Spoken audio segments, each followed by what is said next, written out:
A Dimetri Club podcast sorozat és a Danubius Track Club kiemelt partnere az Ergometer Kft. A Polár és a Concept2 termékek hivatalos magyarországi forgalmazója.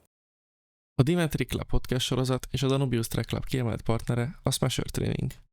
Sziasztok, üdvözlök mindenkit a Dimetri Club csatornáján. Ma a Visszatérés nevű sorozat második részét láthatjátok, és ma a futásról fogunk beszélni, úgyhogy egy futóedzésre invitálunk mindenkit. Úgyhogy egy ilyen, közepes, könnyű közepes edzést fogunk csinálni, ami egy kicsit így próbál visszahozni mégis ilyen 1500-ös, 5000-es formába, ugyanis egyáltalán nem edzettem semmilyen versenyspecifikus dolgot az elmúlt 6 hétben, amióta a gerincemmel újra problémák adottak. A mai edzés az 3000 méter nagyjából ilyen threshold környékén, annál egy picivel lassabban, ez mondjuk ilyen 3 millimol nyi laktátra törekszünk. Nem lesz ugyan mérés, mert mindenki tudja, hogy milyen iszonyatosan drágák ezek a testcsíkok, és nagyjából ezzel a tempóval 4 nappal ezelőtt mértem, tehát remélem, hogy az alatt nem nagyon változott itt semmi. 3000 méter, kis pihenő, 5 darab 200 emelkedő, megint 3000 méter, és megint 5 darab 200 emelkedő. Ezt nem jut eszembe a neve a figurának, Callum Elson, vagy valami ilyesmi neve van, The Distance Project néven találjátok meg őt mindenfelé.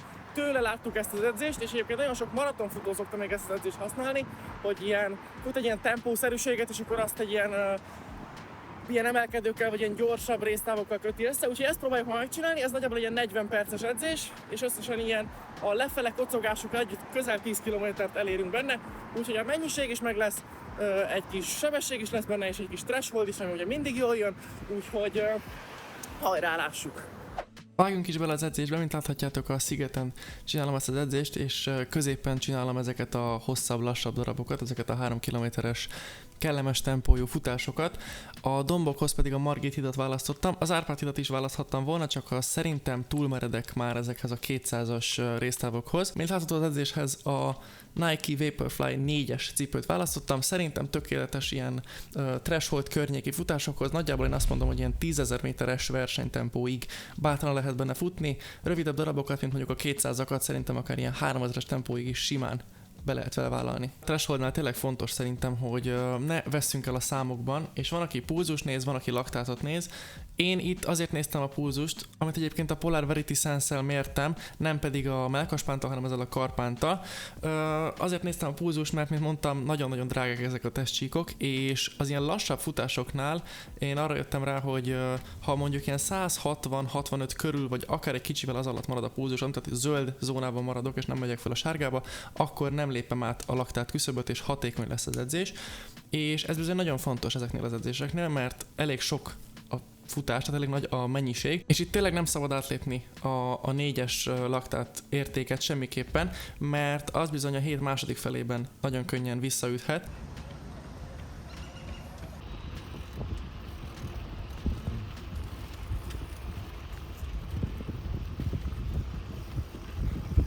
A pihenőben nagyjából egy ilyen 5-600 métert koszogtam, és kicsit több mint 2,5 perc volt, majdnem 3 perc egyébként, 2:48 vagy valami ilyesmi.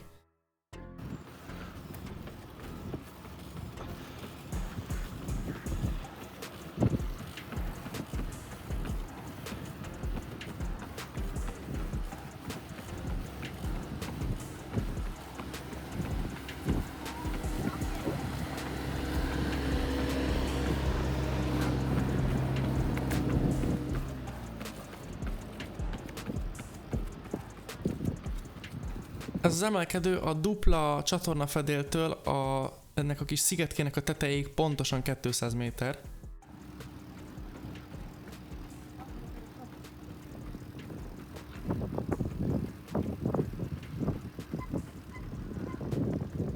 És nagyjából ilyen 30-32 másodperc közötti 200-akat futok. Ez ugye síkon szerintem egy ilyen 1-3 másodpercet jelent, tehát mondjuk ilyen 28 és 30-31 közötti sík 200-aknak felel meg, és viszonylag rövid a pihenő, tehát azért a lefele futás is nem ilyen teljes lötyögés, hanem azt is egy ilyen, maximum 1 perc alatt le tudja az ember, mivel 200 méter, ezért nagyjából ilyen 5 perces tempóval érdemes számolni, és mint láthatjátok, Kovács Ferenc Sommal jön mögöttem videózva az edzésemet, ugye ő jelenleg a pihenő időszakát tölti, vagyis hát már be is fejezte azt, hogyha jól tudom. Nagyon érdekes ebben az edzésben, hogy az első sorozatban, tehát a 3000 és az első 5 darab 200 után semmi baj nincs az embernek, viszont amikor a második 3000-hez oda kell állni, akkor bizony kicsit ilyen furcsa az, hogy igazából nem állt meg már több mint 5 kilométer óta a futó, és enyhén már savas lábakkal áll neki ennek a 3000-nek. Viszont a cél továbbra is az, hogy a laktátszinte lehető leginkább lent maradjon, tehát ez egy kicsit azt is elősegíti a futóknál, hogy a hirtelen megemelkedő, ugye a dombok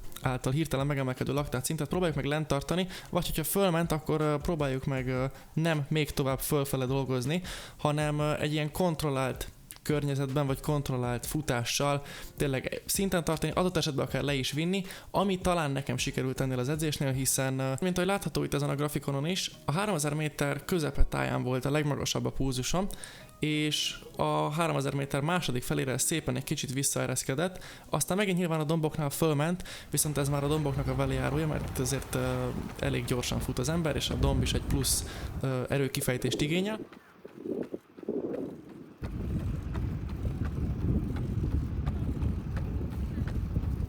Szerintem 1500 és 5000-hez nagyon jó ez az edzés.